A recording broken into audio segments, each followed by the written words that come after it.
Hello guys, ഈ പ്രാവശ്യം Christmas പൊടിപൂരമാക്കാൻ വേണ്ടി ഞാനും സൗമ്യയും ജിജിയും എല്ലാവരും കൂടി ചേർന്ന് ഒരു ക്രിസ്മസ് പുൽക്കൂട് പണിയാൻ അങ്ങോട്ട് തുടങ്ങി. 2 കൂരയൊക്കെ വെച്ചു. ഫ്രിഡ്ജിൻ്റെ സ്റ്റാൻഡിലാണ് ആദ്യം നമ്മൾ സെറ്റ് ചെയ്തത്. വേസ്റ്റ് ബോർഡൊക്കെ കിട്ടാൻ ഭയങ്കര ബുദ്ധിമുട്ടായിരുന്നു. എങ്കിലും നമ്മൾ വേസ്റ്റ് ബോർഡൊക്കെ ഒപ്പിച്ച് അതിലൊക്കെ താങ്ങി അതിനകത്തിലൊക്കെ ഒട്ടിച്ച് സംഭവം എല്ലാം സെറ്റാക്കി ഒരു വിധമൊക്കെ അങ്ങ് ഇതാക്കി. പക്ഷേ സ്റ്റെപ്പ് ബൈ സ്റ്റെപ്പായിട്ടൊന്നും നമുക്ക് പറഞ്ഞ് തന്നെ അറിയത്തില്ലെങ്കിൽ പോലും എന്തായാലും ഒരു വീടിൻ്റെ ഷേപ്പിൽ നമ്മളങ്ങ് പണി സ്റ്റാർട്ട് ചെയ്ത് കഴിഞ്ഞപ്പോഴത്തേക്കും ഓരോ സമയത്തും ഓരോ തീരുമാനങ്ങളൊക്കെ ആയി കഴിഞ്ഞപ്പോഴത്തേക്കും അവിടെ ഇവിടെയൊക്കെ കുറച്ച് മാറ്റങ്ങളൊക്കെ വന്നു.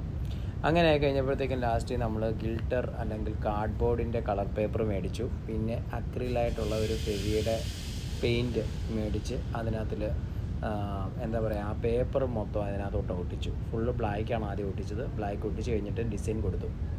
ഡിസൈൻ ഇങ്ങനെ ജിജിയുടെ കൈവരകളാണിതെല്ലാം. ഡിസൈനൊക്കെ അത്യാവശ്യം നല്ല വൃത്തിയായിട്ട് കൊടുത്തു. അപ്പോൾ മേക്കൂടിൻ്റെ കാര്യത്തിൽ ഒരു ചേഞ്ചസ് വരുത്തണമെന്ന് തോന്നി. അങ്ങനെ മേക്കൂട് നമ്മൾ മാറ്റി. ആദ്യമേ ഇത് തന്നെ വെച്ച് കഴിഞ്ഞിട്ട് സ്റ്റാറൊക്കെ ഇട്ടു. സ്റ്റാറൊക്കെ നമ്മൾ പുറത്തുനിന്ന് വരുത്തിച്ച സ്റ്റാറാണ് കേട്ടോ, അങ്ങ് ജർമ്മനിയിൽ നിന്ന് വരുത്തിച്ച സ്റ്റാറൊക്കെയാണ്. LED നമുക്ക് പുനലൂരിൽ നിന്ന് കിട്ടിയ LED ആണ് കേട്ടോ. LED പുനലൂർ ഒരു റിയൽ ബസാർ എന്ന് പറയുന്നൊരു വെറൈറ്റി കടയുണ്ടായിരുന്നു. അപ്പോൾ അവിടെ പോയപ്പം മേടിച്ചതാണ് LED. അങ്ങനെ അതെല്ലാം ആദ്യം ഒന്ന് ഇട്ട് നോക്കി കഴിഞ്ഞപ്പോഴത്തേക്കും എന്തോ ഒരു കുറവ്. അത് കണ്ടു കഴിഞ്ഞപ്പോഴത്തേക്കും പിന്നെയും നമ്മൾ മൊത്തത്തിൽ മാറ്റി തെർമോക്കോൾ വെച്ചു.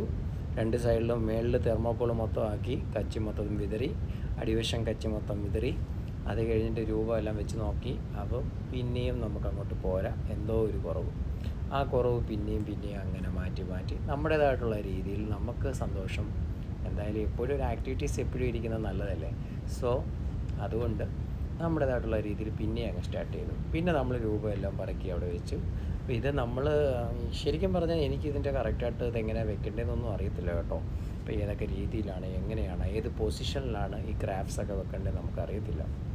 എങ്കിലും നമ്മൾ ഒടുവിൽ ഇങ്ങനെയാണ് വെച്ചിരിക്കുന്നത്. ഇപ്പം ഇനിയും മാറ്റങ്ങളുണ്ടോ എന്ന് ചോദിച്ചു കഴിഞ്ഞാൽ ഇല്ല. പക്ഷേ ഇത് സ്റ്റീവിൻ്റെ ആദ്യത്തെ ക്രിസ്മസാണ്. അതിന് ഞങ്ങളെല്ലാവരും കൂടെ പണിത ഒരു ചെറിയ പുൽക്കൂടാണ്. നമ്മൾ ഭയങ്കര കലാവാസനയുള്ള വ്യക്തികളൊന്നും അല്ല. പക്ഷേ ഞങ്ങളുടെ പുൽക്കൂടിന് എന്തെങ്കിലും കുറവുണ്ടെങ്കിൽ ഒന്ന് ക്ഷമിച്ചേക്കണേ. സന്തോഷമല്ലേ എല്ലാത്തിനും വലുത്. അതുകൊണ്ട് ഒരു സന്തോഷം ഇത് പണിത് കഴിഞ്ഞപ്പോൾ. ഓക്കെ, അപ്പോൾ എല്ലാവർക്കും happy Christmas and advance happy new year. Take care.